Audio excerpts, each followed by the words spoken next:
నా సొంత అభిప్రాయం వ్యక్తం చేసిన ఈ రాష్ట్రంలో జగన్ రెడ్డి దారుణమైన క్యారెక్టర్, దాన్ని అటకాయించాలా, సున్నితమైన భావం ఉండకూడదు. దాన్ని ఉద్దేశించుకొని నేను బాగా ప్రాస మాట్లాడే వ్యక్తిని లెక్చర్గా పనిచేశాను.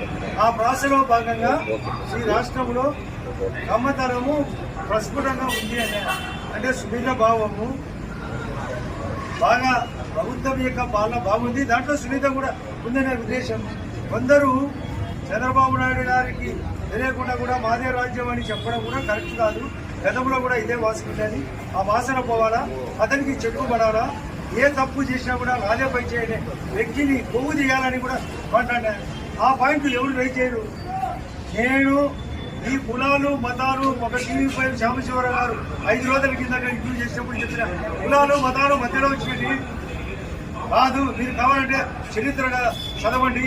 6-7 వేల సంవత్సరాల కిందట కుల మతాలే లేవు, మధ్యలో వచ్చాయి. ఇప్పుడు సెల్ ఫోన్ మధ్యలో వచ్చింది, ఈ అన్ని టీవీలు మధ్యలో వచ్చినాయి, వెస్టర్న్ టాయిలెట్ మధ్యలో వచ్చింది, ఏసీలు మధ్యలో వచ్చినాయి, కరెంటు మధ్యలో వచ్చింది. అక్కడ కులాలు మతాలు మధ్యలో వచ్చినాయి. ఈ కులాలేంటి, మనమంతా ఒకటే అని మాట్లాడినారు. ఇక్కడ బలమైన సమాజం, ఒకటే సమాజం, అభివృద్ధి సమాజం. ఎవరైనా ఏం కొడతారు? నేను 4వసారి ఏం జరిగిందని జనరల్ ప్రస్తావన వస్తుంది తప్ప వివరణలు, సవరణలు, విశ్లేషణలు ఏముండవు. ఇచ్చేపడిగా జరుగుతుంటుంది ఏం జరుగుతుందని. దానికి ఏదేదో రంగులు చూస్తే ఇలాంటి క్వశ్చన్లు ఇదే సమాధానం. నేను చెప్తున్నా కదా, ఒక మంచి సిద్ధాంతంతో, ధర్మ సిద్ధాంతంతో వైఎస్ఆర్ పార్టీని బాగా తుంగలో తొక్కాల, దాన్ని డైనోసార్ చేయాలి. ఎందుకంటే ఇన్ని రకాలుగా తప్పులు చేసి, ఇన్ని అప్పులు చేసి, ఇన్ని గొప్పలు చెప్పే దరిద్రుని పోగొట్టాలంటే నేను గట్టిగా ఉండాలా, మేము సున్నితం ఉండకూడదు, నేను కులాలు ఉండకూడదు.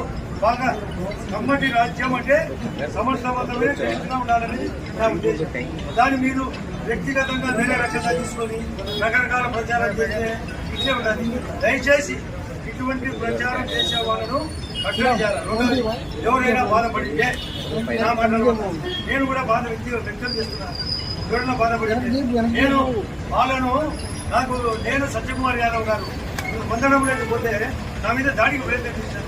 ఆ మహిళలను కాపాడడానికి అక్కడ అతను కులం పేరు పెట్టి మాట్లాడుతున్నాడు. ఆ కులకరణ చేయడము అతన్ని తప్పు. దానికోసం మేము ప్రమాదం ఎదుర్కొంటున్నాము. ఇప్పటికీ నాకు ప్రాణాయానం ఉంది. జగన్ రెడ్డిలో సునీతమ్మకు ప్రాణాయానం ఉంది. వివేకానంద రెడ్డి కేసులో అతను తప్పుడు కేసు, ఇప్పుడు అనేక కేసులు ఎదుర్కొంటున్నాడు.